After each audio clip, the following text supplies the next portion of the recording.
En la conferencia de hoy, pretende primero explicar al público en general algo que posiblemente muchos ya sepan, que es cómo empezó la línea de navegación de Filipinas llamada el Galeón de China, el Galeón de Manila o el Galeón de Acapulco, porque hacía la línea Manila-Acapulco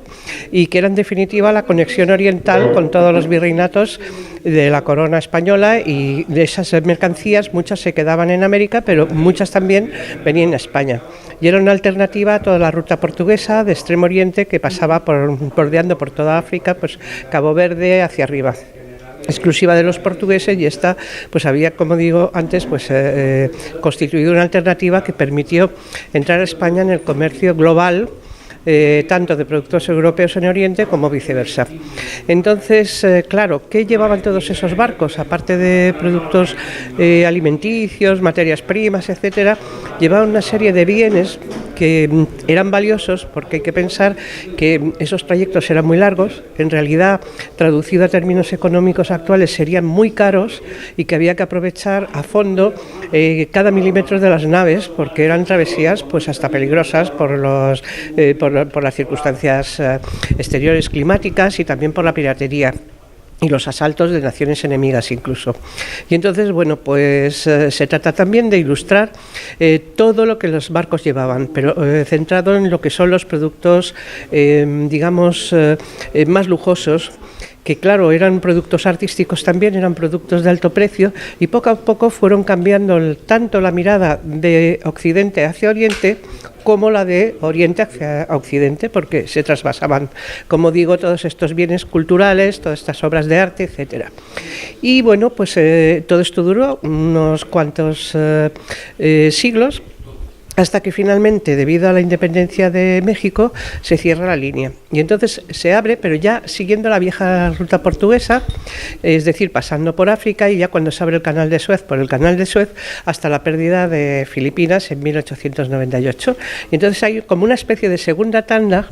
de los productos que van a venir de Filipinas, que muchos los encontramos en nuestras casas. Por ejemplo, los mantones de Manila, que han marcado todo lo que es el folclore popular, pues desde el siglo XIX hasta acá. Por ejemplo, desde esas cajas lacadas que hay con los chinitos, los abanicos de las 1000 caras, los juegos esos de ajedrez de marfil, que uno es rojo y otro es blanco,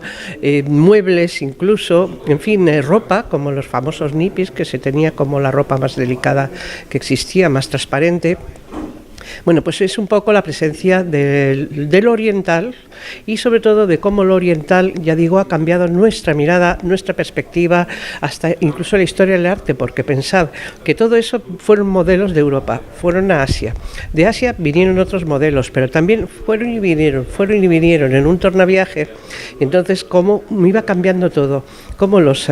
asiáticos iban pensando que podía gustarles a los europeos, y que les iba gustando también a ellos, y los europeos empezamos con las grandes modas de las chinerías, por ejemplo, las japoneserías, que todavía continúan, porque ahora mismo, por ejemplo, Japón está plenamente de moda, y también, por ejemplo, hay interés por la parte de la cultura china y asiática de otros muchos países, como Vietnam, Laos, etcétera, que eran países que verdaderamente llevan siglos comerciando con Europa y se conoce menos su trayectoria. Y eso es un poco. Yo creo que eso depende del tipo de enseñanza que hemos recibido, porque realmente la historia de la globalidad es mucho más antigua de lo que parece, y entonces nosotros no somos solamente los apegados al viejo terruño, sino que somos resultado de las influencias de nuestro entorno, que a veces puede llegar muy lejos. Gente que ha tenido experiencias en otros países nos ayudan, por ejemplo, a fundar nuevos negocios o nuevos servicios a la sociedad.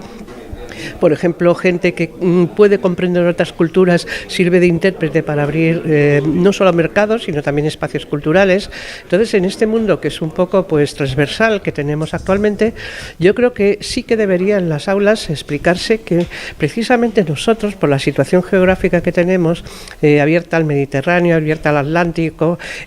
puerta de Europa y puerta de África, pero también puerta de América, o sea, estamos en casi todos los puntos cardinales, estamos llamados a ser lugar de intercambio, y así lo dice nuestra historia.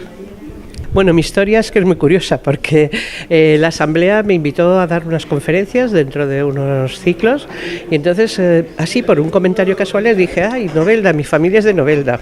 Entonces pues yo sabía que había alguien de Novelda, lo que no me imaginaba es que me iba a encontrar con un especialista que había hecho la enciclopedia de apellidos de Novelda y precisamente a partir de ahí empezó, pues creo que fue con los Sellers y luego empezó con los Mira y entonces bueno, ya ahora tengo noveldenses que se me remontan pues desde que Novelda está fundada más o menos y por un montón de ramas, o sea que la mitad yo soy de Novelda, pero de Novelda pata negra, o sea, porque hasta por lo menos